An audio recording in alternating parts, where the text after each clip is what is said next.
I definitely don't want to see whites extinct from the planet at all. And I think if we look at the regressive left, there are active, I think, efforts to try and discourage white people from doing things like having children, to try and encourage population replacement. That I think, if you look at Time magazine, again, like I've tweeted about this before, yeah, on one hand you say like there's a cover saying like child-free life, why it's amazing. The next thing they're talking about why we need mass third world immigration because the population levels are too low, right? I don't think you can look at that and say like, oh no, there's no agenda here. I think the regressive left absolutely has an agenda with that.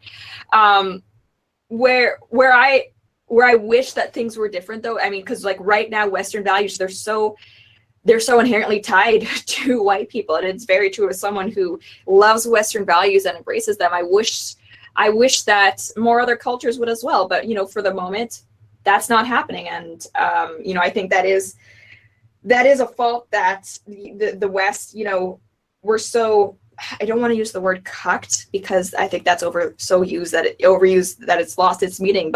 And that's why I wanted to talk about this story, not only to raise awareness about it and try to get support for Michael and hopefully condemnation for this professor, but also to say unequivocally that yes, all of this racial identitarian anti-white rhetoric is definitely contributing to the rise of white nationalism among Generation Z. You cannot have Black people, Hispanic people, and Asian people all saying my people, my race, my land, and then be surprised when white people say it too. I've been saying it for literally years that these far left types with their racial grievances and boo white people attitudes, they've been making race relations worse. And guess what? We have proof of that now. One study looked at 5 components of white victim ideology, specifically that, quote, whites face racial discrimination, whites' rights, particularly to their own culture, are being denied, whites are stigmatized for expressing racial pride, discrimination, loss of rights, and stigmatization lead to a loss of self-esteem and other psychological distress, and that these attacks are a threat to the existence of the white race. The study found that, quote, results suggest all 5 elements of white victim ideology are positively associated with affiliation with the alt-right, with perceived reverse discrimination, i.e. just flat-out discrimination, being the most influential factor. I do not say this lightly, but racists like Ryan Walsh are a stain on our society. They threaten the cohesion of our social fabric and the unity of our nations. The fact that he is actually in a position to influence the thoughts and opinions of young people is a sure sign of the degradation of our institutions. Woke writers change existing franchises to make them more diverse. Whether it's through inserting female, non-white, or LGBT characters, we've seen writers change the spirit of franchises like Star Wars, Ghostbusters, Ocean's 8, and Charlie's Angels, which, yes, there is a reboot of coming out this month, I think it is, and there's a female Bosley, and there's also a Lady Thor in the Marvel Universe as well.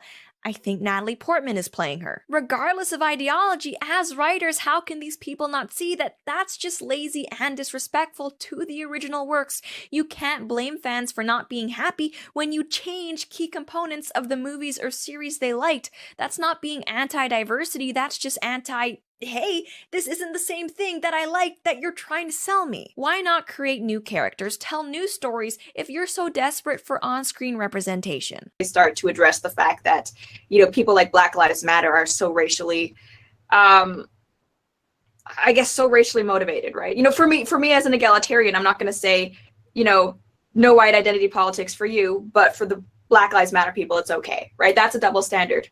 And I think that the alt-right is kind of a reaction to that double standard. Yeah, I'm not an ethno-nationalist, but with the dangers of population replacement, I do believe that is still a danger even when talking about high IQ immigrants. And I do believe that if we were to just open up the United States even to large numbers of skilled immigrants from, let's say, India and China, that there would be potential danger to American culture, right? And so something else that I support about the RAISE Act is that it actually limits overall numbers of immigration, right? It's not just changing who can come in, it's also changing the number of people coming in.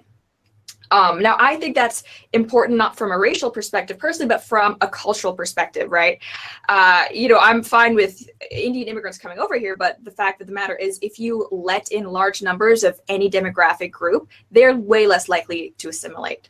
So I think by limiting numbers, you're actually increasing the chances of, people not just coming over and forming like cultural ghettos, which we do see happening, especially in Europe. You're actually increasing the chances of them assimilating. So yeah, that's another reason why I'm.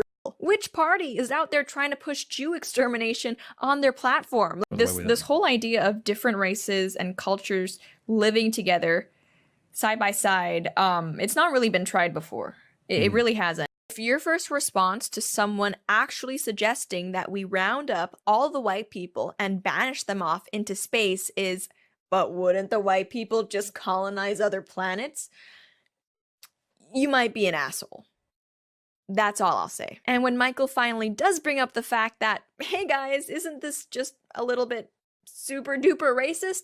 These people are black supremacists. They are racist, and they are way worse than the alt-right ever could be. The alt-right wants white-only countries. These people want a black-only planet. They are so offended by whiteness, they don't even want to share a planet with white people. I mean, the thing is, I've never understood this, so if I were to come up to you and say, hey, I'm a unicorn, and you were, no, you're not.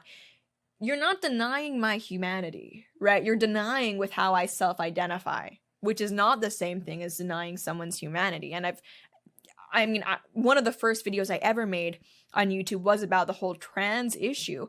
And I remember at the time I had tons of like non-binary people saying I was denying their humanity. And I was like, whoa, I don't agree with what you call yourself. I do not understand how that equates to me denying your humanity. It just... That's such hyperbole. I don't even know how to address that. And it's like, the whole idea of trans women's rights, like the photos were concerned, but she is in no way the victim for having to resign her job for violating congressional ethics rules. Remember when that one person came forward and alleged that Kevin Spacey had tried to molest him when he was a kid, and then Kevin Spacey was all, woohoo, look over here, I'm a gay man. I kind of feel like that's what Katie Hill is doing. Congressional ethics violation, predatory behavior, over here, my nudes were leaked, I'm a victim, feminism, yo. And what's interesting is that as dumb of a defense as that sounds like,